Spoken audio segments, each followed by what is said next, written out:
और तेरा बेटा ये है, देख तेरी माँ ये है। यूहन्ना 19 बाब 26 से 27 आयत। यूहन्ना की इंजील 19 बाब 26 से 27 आयत। यीशु ने अपनी माँ और उस शागिर्द को जिससे मोहब्बत रखता था पास खड़े देखकर माँ से कहा कि आए औरत, देख तेरा बेटा ये है। और उसी वक्त से वो शागिर्द उसे अपने घर ले गया। आमीन। अब हम यीशु मसीह की तीसरी पुकार पर गौर व फिक्र करते हैं तो इसमें अल्फाज ए औरत दरअसल यूनानी मतन का बराह रास्त तर्जुमा है, जिसमें यीशु मसीह ने गहरी मोहब्बत और इज्जत का इजहार किया है, ना कि बेइज्जती का। इस तरह का लक़ब यीशु मसीह ने अपनी माँ के लिए काने गलील की शादी में भी किया था। यूहन्ना 2 बाब 4 आयत। यूहन्ना की इंजील 2 बाब 4 आयत। यीशु ने उससे कहा, आए औरत, मुझे तुझसे क्या काम है, अभी मेरा वक्त नहीं आया।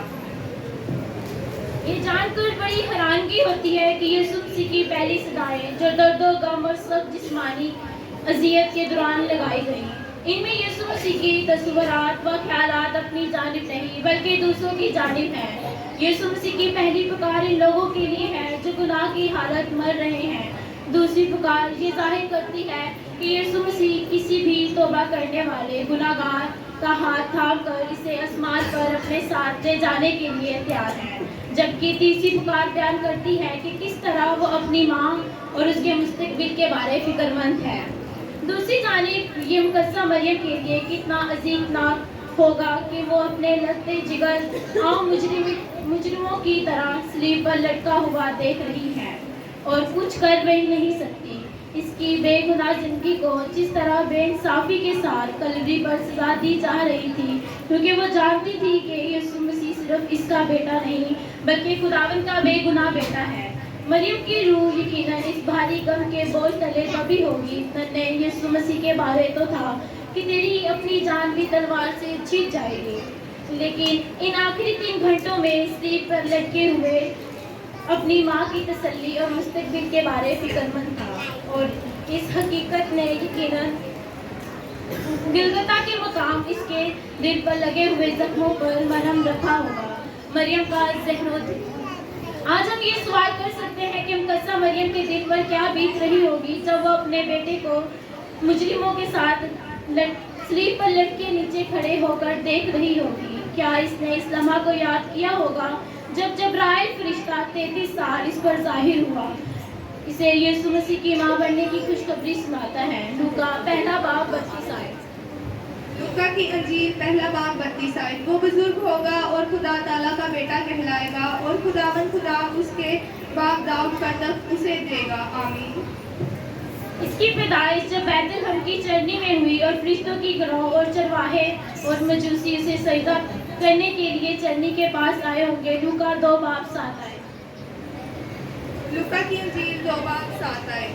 और उसका पहलौठा बेटा पैदा हुआ और उसने उसको कपड़े में लपेटकर चरनी में रखा, क्योंकि उनके वास्ते सराय में जगह ना थी।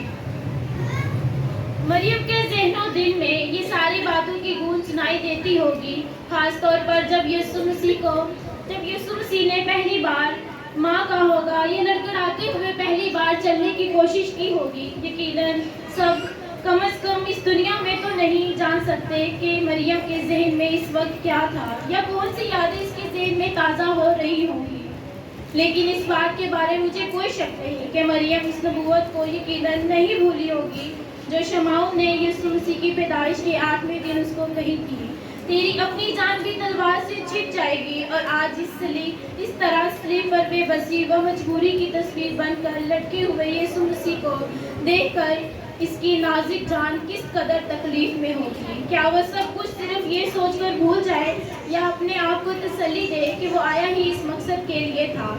हम इस बारे में कुछ नहीं कर सकते, लेकिन इतना ज़रूर जानते हैं कि यीशु मसीह की इस तकलीफ और जानकनी के आलम में जितने लोग सलीब के इर्द गिर्द जमा थे, इनमें सबसे ज़्यादा बहुत दुखी तकलीफ में मुकद्दसा मरियम थी। हाँ, वो अभी तक यीशु मसीह की ज़िंदगी के आगाज़ से लेकर इस तरह बहादुर और हिम्मत वाली थी जैसे वो अब ज़मीनी ज़िंदगी के इख्तिताम पर खड़ी थी। दूसरी जानिब थोड़ी देर के लिए इस शागिर्द की जनाब तवज्जो मरकूज़ करते हैं جس کے حوالہ یسوع مسیح نے اپنی ماں کی تھی۔